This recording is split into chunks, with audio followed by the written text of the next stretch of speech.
Hey there, today we are talking about the neurological and other comorbid conditions in Ehlers-Danlos syndrome or EDS. And this is hot off the press, a whole Frontiers in Neurology research edition. I guess edition might not be the right word, but a whole section of Frontiers in Neurology all about connective tissue disorders, which is so exciting. The Ehlers-Danlos Society announced this week, and I was like, oh my gosh, there's 16 articles. I had to read all of them. And I'm starting with one with you today. So thank you so much for joining me. If we haven't met, hi. I'm just going to fix my camera here a little bit. My name is Julie Hirschberg. I am a neurologic physical therapist, and I am the owner and founder of re+active Therapy and Wellness. We're in the Los Angeles area, and I am very passionate about neurologic disorders. I teach about them at USC, and in fact, what we're going to talk about today are things that are literally in our class right now. So if you're one of my DPT students, listen up. This is stuff we're learning. I teach about it. I love to learn about it and read about it, and most importantly, I love our patients that are living with chronic illness and neurologic disorders. And as I have been preparing for a workshop that we're doing next week already it's called the Sensory Workshop, by the way. So if you hadn't heard about it, this is a workshop for people with zebra conditions like hEDS, POTS, MCAS, and it's on the sensory system. So it's this really nice overlap of the neurological with these other disorders, immune disorders, connective tissue disorders, autonomic disorders. I've been preparing for that. So I've been deep in the literature. By the way, this workshop is going to be so good. I'm so excited for it. It's next Wednesday. It's free. It's geared toward people with EDS, POTS, MCAS. But if you're a clinician, you can also join us. I know there's a lot about these disorders that we're constantly talking to clinicians about. So it's next Wednesday, February 5th. You can send me a message. I'll send you the link to sign up, but you can also comment on our post and we'll send you the links. So anyway, I've been reading a lot, and then this research review came up. Thank you, Ehlers-Danlos Society. I grabbed one of the first articles because this is of a high interest to me and to my patients. So this article, so again, this is in Frontiers in Neurology. This article, and I'm going to pull the whole article up for myself here, comorbidities and neurosurgical interventions in a cohort with connective tissue disorders. The first author is, I think you would say Ruhoy, but I might have gotten that pronunciation wrong. But this group is from the Chiari EDS Center at Mount Sinai in New York. I have definitely heard of this center. I've referred people to this center. This is, I don't know if it's the largest, but it is a large specialty center for people with EDS. And I think it's really helpful, by the way, to kind of understand this is a center that specializes in neurosurgery for connective tissue disorders. So when we talk about some of the folks in the study and the results, this is not all people with EDS. So for example, we see a lot of people with connective tissue disorders at re+active, and a very small percentage of them might need neurosurgical intervention. So this is just focusing on that small group of people. So I think that's really important. Not everybody needs surgery. And if you are a clinician working with people with EDS, I think it's really important that you have the skills to be able to screen for some of these neurologic conditions in EDS, because we will often see neurologic findings and not sure what they are, or maybe even a person is diagnosed with FND, but then you do screening, you're like, actually this person might have cranial cervical instability. They might have tethered cord. They might have an Chiari malformation, and we need to be able to screen that. So this is my plea for physical therapists and other clinicians to screen for the presence of these.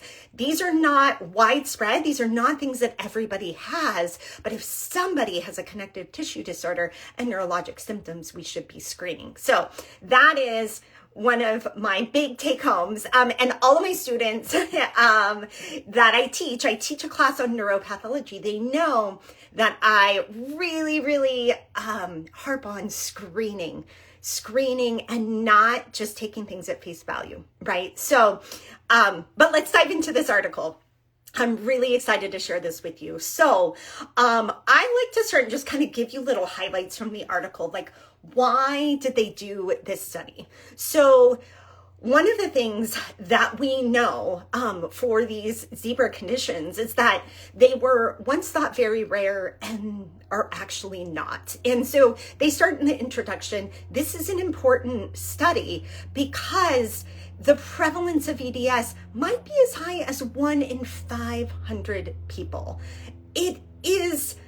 It's more common in the population than we once thought. Certainly, I think back when I went to school, I'm not sure I even learned about this, or just very briefly. So things have changed and we just understand a lot more.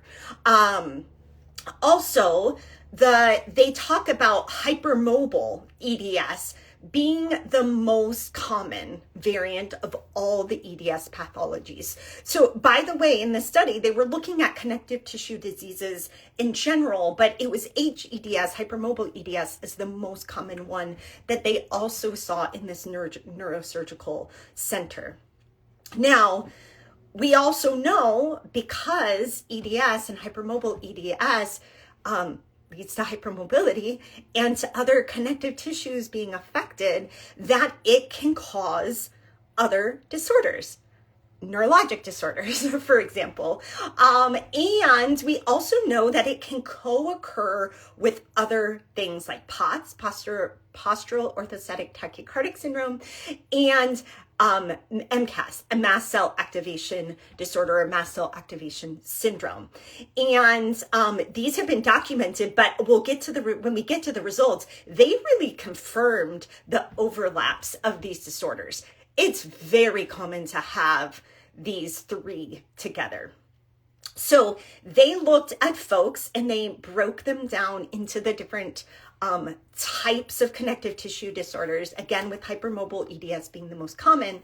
And then they looked at what kinds of neurological, neurosurgical comorbidities that they might have. Things like Chiari I Malformation, things like tethered cord syndrome, styloid hypertrophy, CSF leaks, and so on. And then they correlated these with other comorbid conditions. This is really helpful for us to see as clinicians so that we can kind of know, like, what are we looking for? What are we looking to screen? And how we might do that as well, by the way. I got lots of pictures today because this is like right up neuropathology. And then what do we do with this information too? So I want to give all of that.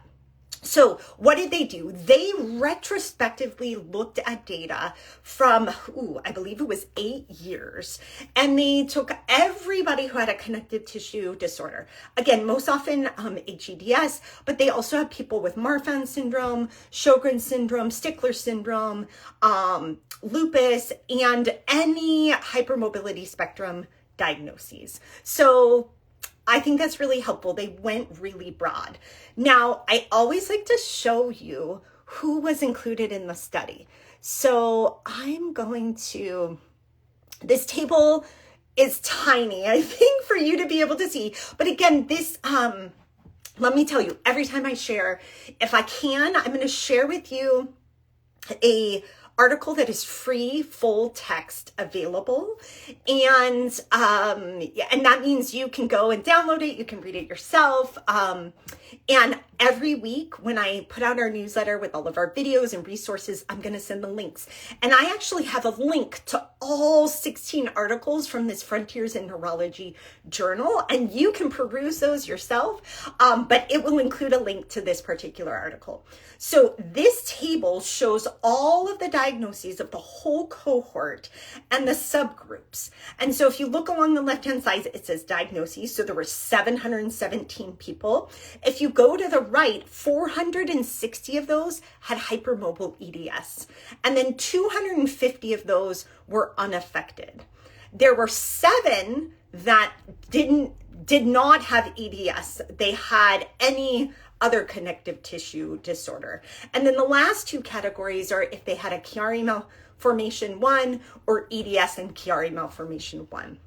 So if we just look at the group here, we can see that 64% of them had EDS, whereas 35% of them actually had no known connective tissue diagnosis, didn't meet criteria for connective tissue diagnosis. So that's important because we want to look at, well, what are the outcomes for these different groups, right? So not everybody that presented for neurosurgery actually had a confirmed diagnosis. Then in here, we can also see in the table how many of those folks in the cohort also had a Chiari I malformation. That is 59.4%. I'm going to show a picture here of what a Chiari malformation might be, just so you can see it. It doesn't only occur in EDS, by the way. In fact, if any of my USC students are here, we just talked about this last week. This can be a complication of a developmental disorder like spina bifida, for example. 42% had tethered cord syndrome. Now, here are the others. So those were the top 2 that might lead to surgery. Don't always lead to surgery, but might lead to surgery. The other things, 40% of them had POTS. 33.9% had mast cell activation syndrome, or MCAS, and 26.6% of them in general had dysautonomia.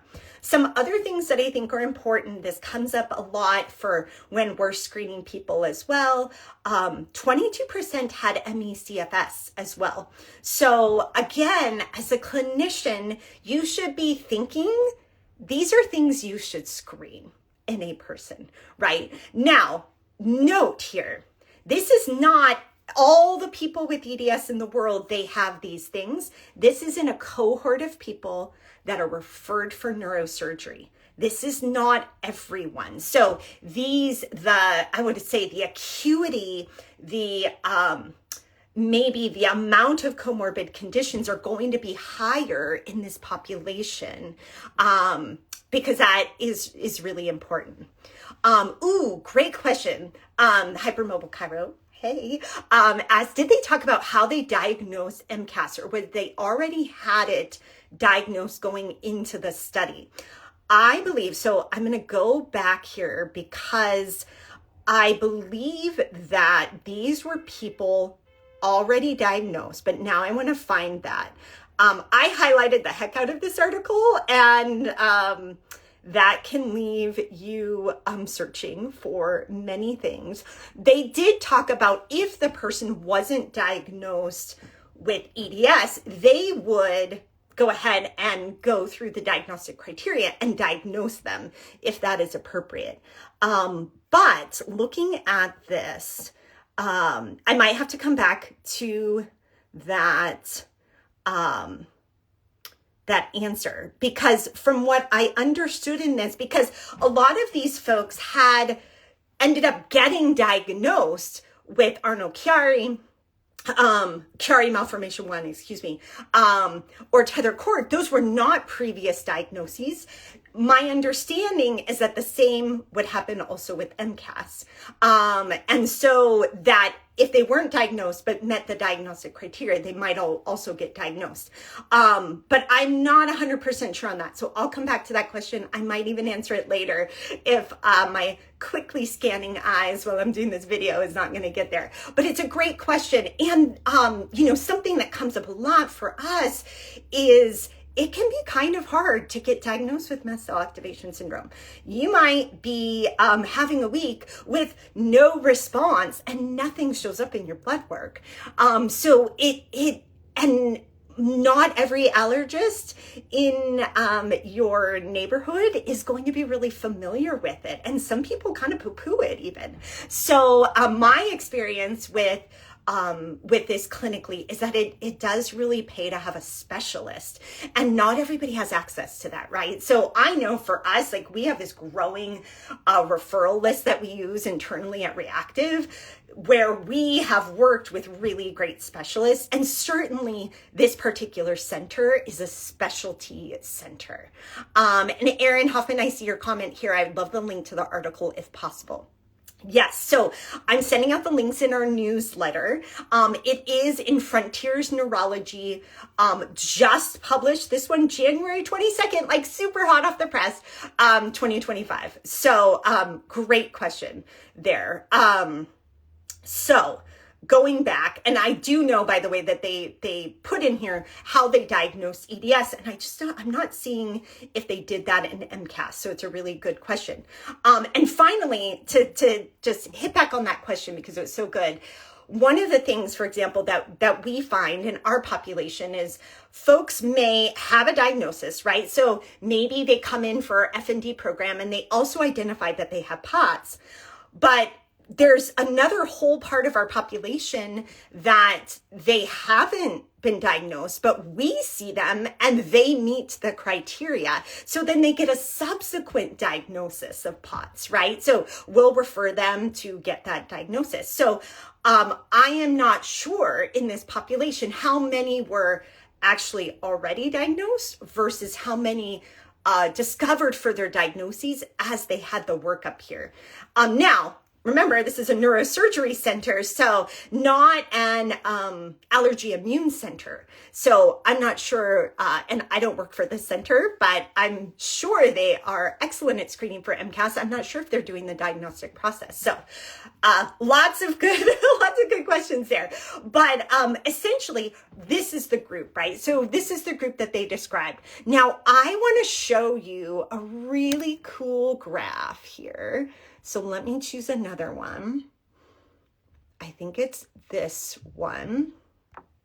So just looking at the outcomes. Now, this is like every single acronym you could have for a different disorder. They are all listed in the legend there, but I just want to talk about these odds ratios. So what this is showing is the likelihood of people with EDS to present with comorbid diagnoses. That's the first one in part A. Part B is the likelihood of requiring surgical interventions. And this is compared to people who are unaffected with EDS. So this is odds ratio, and it's a statistical method to look at this likelihood of things to occur. So the higher the number, the more likely, right? And so what you can see in this graph is things, so these are all people with EDS, things like gastroparesis was one of the more common comorbid conditions. Dysautonomia, one of the more common comorbid conditions. POTS, one of the more common comorbid conditions. So this shows the likelihood ratio, again, the likelihood of a person with EDS of having these other diagnoses. So some of them were closer to 0, others of them much higher, right? Then on the right-hand side, we can see the odds ratio of having surgery, right? So we see the styloidectomy up high, the CSF leak repair up high, and the cranial cervical fusion as the higher one. The TCR is a tethered cord release. And again, this is compared to people who did not have EDS in this particular group. So this is really helpful information to know, and to see what are commonly occurring together. This is no surprise to me. I mean, I'm absolutely certain for my fellow clinicians that work frequently with people with hypermobility, or a fellow people with a lived experience of hypermobility, they know, yes, gastroparesis is really common. Yes, dysautonomia is common. POTS is common. MCAS is common. This study is just confirming a lot of what we see clinically. So now this last one, I believe, and hopefully you can read that as well.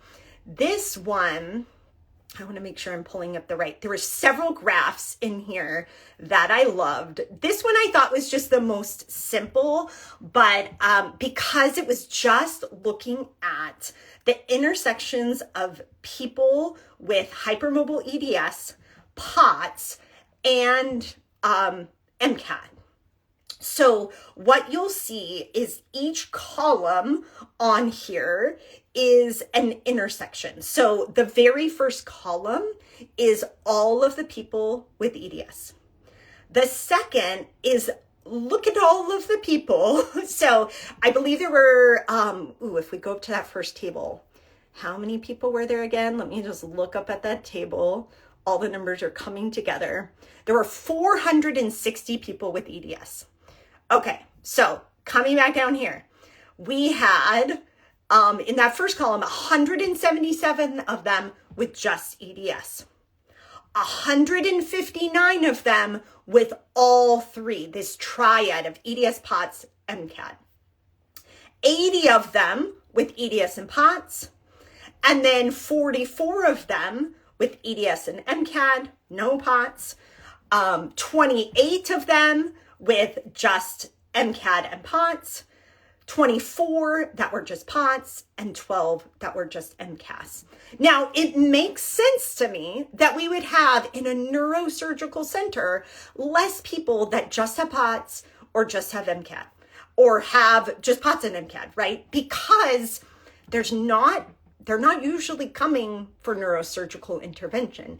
It's the hypermobility disorder that is really predisposing somebody to some of these neurologic complications that would require surgery. So that's not surprising, the kind of end of that graph.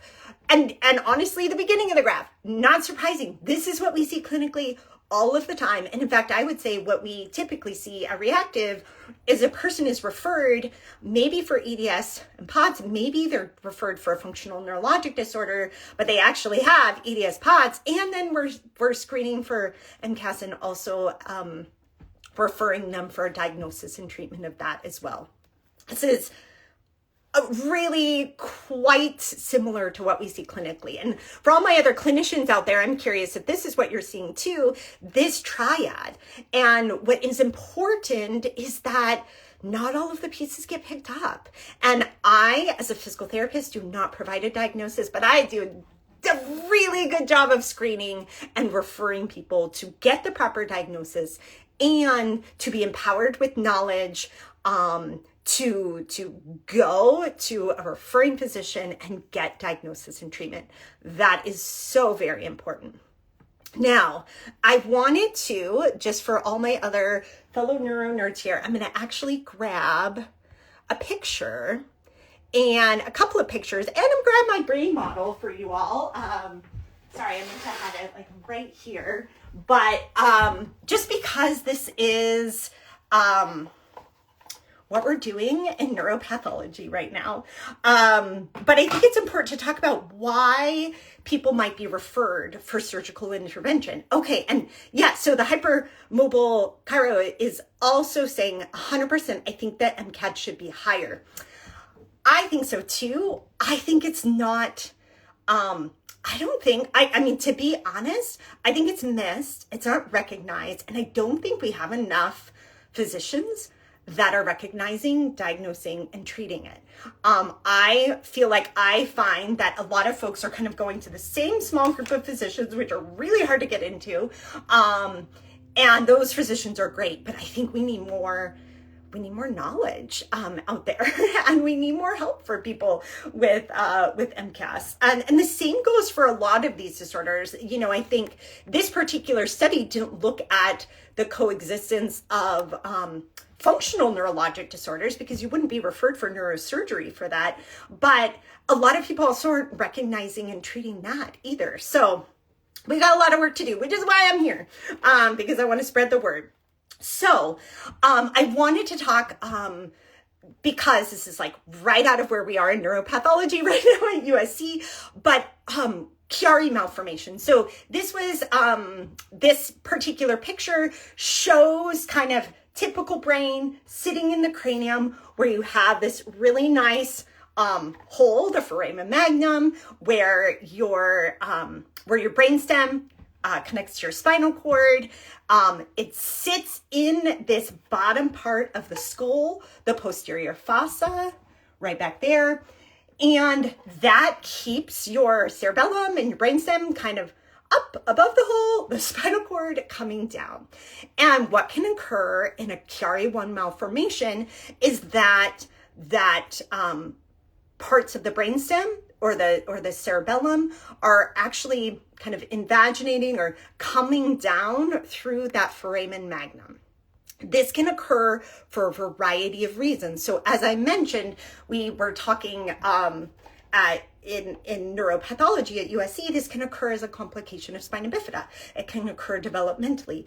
But in a person with hypermobility, this can occur due to the connective tissue disorder. So what they do and what they found in the study, one of the most common surgical pieces was a posterior fossa decompression, where they just give more room for that brain tissue to sit. Now, for what I don't want to do is scare everybody that everybody needs surgery. It's totally not the case, and not everybody has a Chiari I malformation. You would know, and clinicians, you would know, because you would do a neurologic assessment, and this person might have cerebellar, brainstem signs, upper motor neuron signs, things that do not fit with a case of hEDS or POTS or MCAS without neurologic findings. So this is why, as a clinician, your neuro exam is so very important. So the other piece, so that is the Chiari malformation. Posterior fossa decompression was one of the most common neurosurgical interventions that they do. The other common surgical intervention, so not for Chiari, would be to do a cranial cervical fusion, or CCF. Again, I'm not a surgeon, but as a physical therapist, we have the tools to be able to screen people for cranial cervical instability. There's a distinct set of tests that we can do. Again, it's your neuro exam, and it's looking at the effect of the head position on the neuro exam, because if you have instability up here, so we're talking upper cervical right at the cranium, if you're having instability here, then you could have symptoms. Again, typically you're seeing brainstem or spinal cord symptoms. And so you would know, not everybody with hypermobility has craniocervical instability. But getting a really thorough evaluation with a neurologist, with a physical therapist, we do 2-hour evaluations with people for this, to then make a recommendation for what they may need. Because things are complicated. There's a lot of things that can be affecting function for a person. So that was, let me say down the brain, that was the other common surgery. And then finally, Tethered cord. So again, to all my fellow USC students, we just talked about tethered cord syndrome as a complication in the developmental disorder of spina bifida, but it could occur also in connective tissue disorders where that very end of the cord literally gets tethered. And in spinal or in hypermobile EDS and connective tissue disorders, what can occur if it's tethered is you get these kind of lower spinal cord symptoms.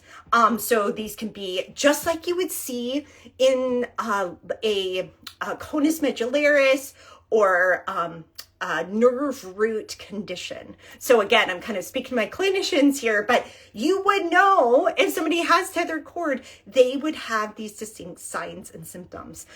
So urinary symptoms, bowel and bladder, reflex changes, weakness, sensory changes, and so on that are in a nerve root or spinal cord pattern.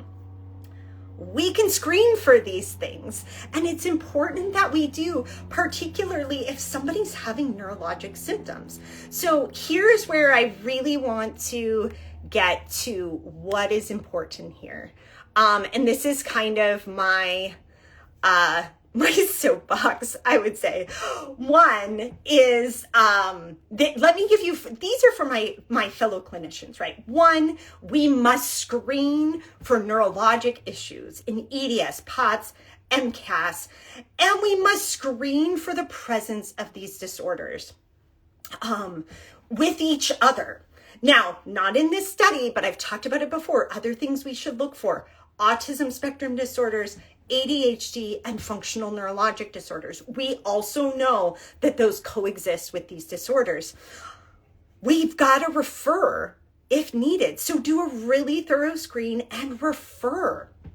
Now, this is my bigger soapbox.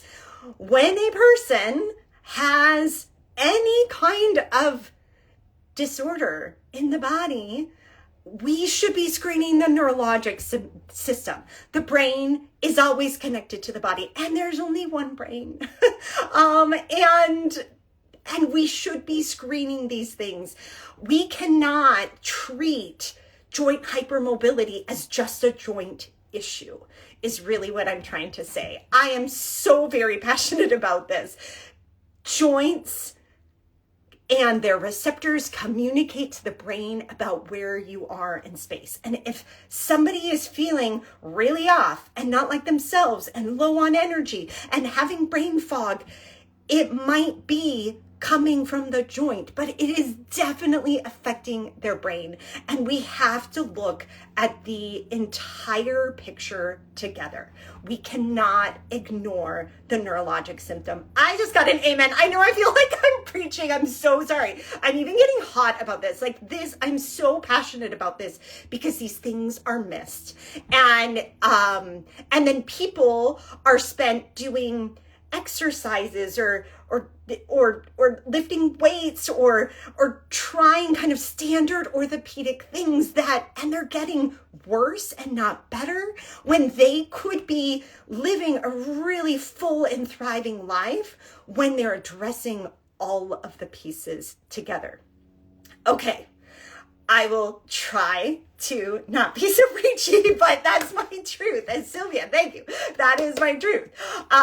So this includes all of the things. The sensory system, please, please, please attend to the sensory system. The autonomic nervous system, motor control. We can't ignore the psychosocial and lifestyle pieces that all influence this for the person. Now, I want to talk to my fellow folks with dysautonomia and hypermobility disorders and POTS, EDS, MCAS, any of these.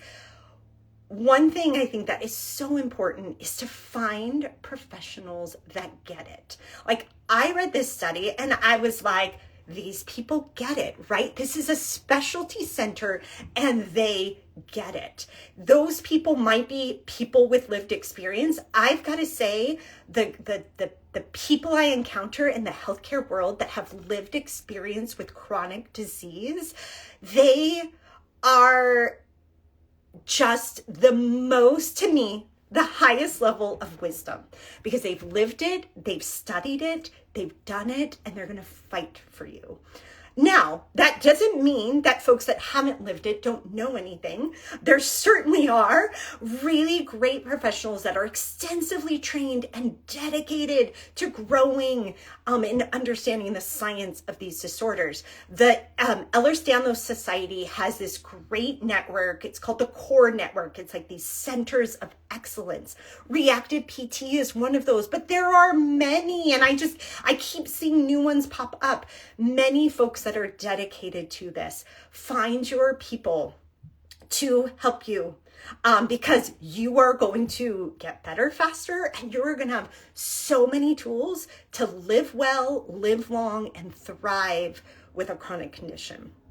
The other thing for my fellow folks with EDS, POTS, and MCAS, I know because you're already here showing up, like you're already learning, you're already empowering yourself. And so I'm just going to keep doing it. That's why I do these videos. I do them for clinicians. I do them for people who are living with chronic disease because I know that knowledge is so much power, right? So keep learning, keep advocating. We're going to keep sharing information. In fact, we're doing our sensory workshop just next week. I'll share that with you if you haven't seen it here. We're doing a sensory workshop all about sensory strategies and treatment for people with EDS and POTS. It's led by myself and our EDS program director, Dr. Naoya Ogura. And I can't even tell you, like, this is going to be so good. We've never done anything quite like this. And we're bringing in so much literature, so much of our clinical experience and ideas for you that you can take home. So you can sign up. Just send me a message. I'll send you the link. You can comment on any of the posts. This is an online workshop. So it's live online next week, next Wednesday, February 5th at 5 p.m. And we're going to record it. So if you can't come live, you can catch the recording afterward as well. And by the way, somebody else asked if this is recorded. Yes, so this is recorded. We post everything onto our Instagram afterwards. And I send out everything in our newsletter every week. So if you're not on our newsletter, if you are a patient, join at reactivept.com. If you are a clinician, join at reactiveeducation.com. But yes, I'd love to send you the link to sign up for the workshop. And please keep sending questions and comments. And oops, I almost ended the video there. I love hearing from you. And it's honestly through the Ehlers-Danlos Society that I even saw this whole group of great articles that looked at the neurologic, because this is in Frontiers in Neurology, the neurologic components of connective tissue disorders. This is so important, folks. So sign up for our newsletter. I will send out all of the articles. I'll send out these videos. I'll send you a link. I saw somebody ask for a link here, and I will try to take a look at that. I think it was you, Sylvia. So yes, I will send you a link to the workshop. It's live next week. It's our sensory workshop. Let's talk about the brain and body. Let's talk about how you can take control when you understand. So thank you so very much. Thanks for your curiosity and your great questions. And continue to send them my way. I hope you have a wonderful evening, and I will see you again soon.